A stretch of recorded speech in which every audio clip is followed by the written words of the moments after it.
Welcome to our deep dive on palindromic rheumatism, or PR, an often overlooked but important form of episodic inflammatory arthritis. In this video, we'll cover everything you need to know. Its definition, symptoms, pathophysiology, causes, diagnostic workup, differential diagnoses, treatment options, prognosis, and follow-up care. Let's get started. Palindromic rheumatism is a rare autoimmune condition characterized by sudden, recurrent attacks of joint inflammation. These episodes can last for hours to days and then resolve completely, leaving no residual symptoms or joint damage early on. The term palindromic reflects the nature of these attacks. They come and go. PR doesn't initially cause lasting joint injury, unlike chronic forms such as rheumatoid arthritis.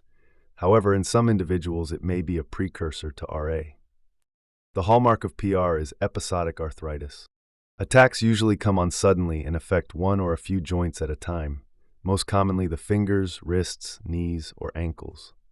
The affected joints may appear swollen, red, and warm. Episodes resolve completely, and patients return to baseline until the next flare. Some individuals also experience soft tissue involvement, like periarticular swelling, and mild systemic symptoms such as fatigue or low-grade fever. The exact cause remains unclear, but multiple mechanisms are proposed. Autoimmunity. Many PR patients test positive for anti-cyclic citrullinated peptide anti-CCP antibodies and rheumatoid factor RF, markers traditionally linked with rheumatoid arthritis. This suggests PR may represent a limited or abortive form of RA. Immune complex deposition. Biopsies during flares often show neutrophilic infiltration and perivascular immune complexes, resembling hypersensitivity reactions. Genetic predisposition. Associations with HLA-DR4 and other HLA alleles support a shared susceptibility with RA. Mast cell involvement proposed based on histologic findings during active flares. The etiology is idiopathic, but several factors may contribute. 1. Genetic predisposition, HLA-DR alleles. 2. Environmental triggers like stress, infections, or physical trauma. 3. Autoantibody positivity. 4. Association with other autoimmune conditions such as lupus and Sjögren's syndrome. Diagnosis is primarily clinical, based on pattern recognition and exclusion of other conditions. Laboratory tests, ESR and CRP, often elevated during attacks but normal between episodes. Anti-antibodies, positive in 30–50% of cases. Rheumatoid factor, positive in 40 to 60%. To rule out lupus. Uric acid to exclude gout. Synovial fluid analysis during a flare often shows an inflammatory profile with elevated white cells, but no crystals or infection.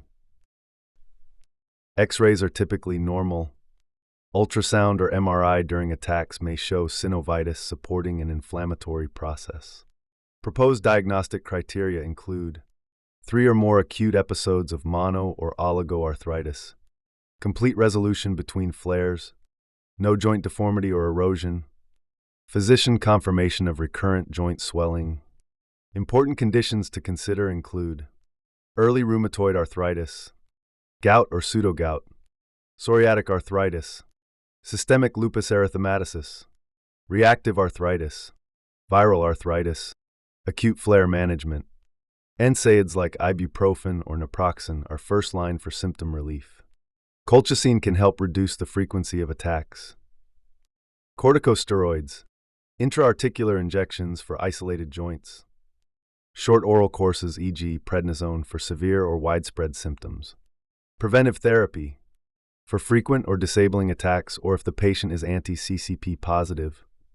Hydroxychloroquine 200 to 400 milligrams daily. First-line disease-modifying treatment. Reduces flare frequency.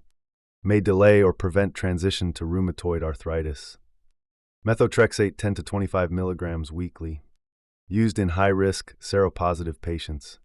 Also serves as early RA intervention. Biologic agents. Not routinely used in PR. Reserved for rare, refractory cases progressing toward RA. Up to 30 to 50% of PR patients eventually develop rheumatoid arthritis, particularly those with positive anti-CCP, frequent, intense attacks, synovial biopsy findings suggesting chronic inflammation, Others may experience lifelong, intermittent flares with full recovery between episodes, and some find attacks decrease with age or treatment. Patients should be reviewed every 3 to 6 months to assess disease evolution, monitor for joint damage, reevaluate autoantibody status, track medication side effects, e.g., eye exams for hydroxychloroquine, labs for methotrexate. Palindromic rheumatism is a relapsing remitting autoimmune arthritis that presents diagnostic challenges and clinical uncertainty. For some, it's an early warning sign of rheumatoid arthritis. For others, it remains a benign but frustrating pattern of attacks. Early diagnosis, appropriate treatment, and close follow-up are key to managing flares and possibly preventing disease progression.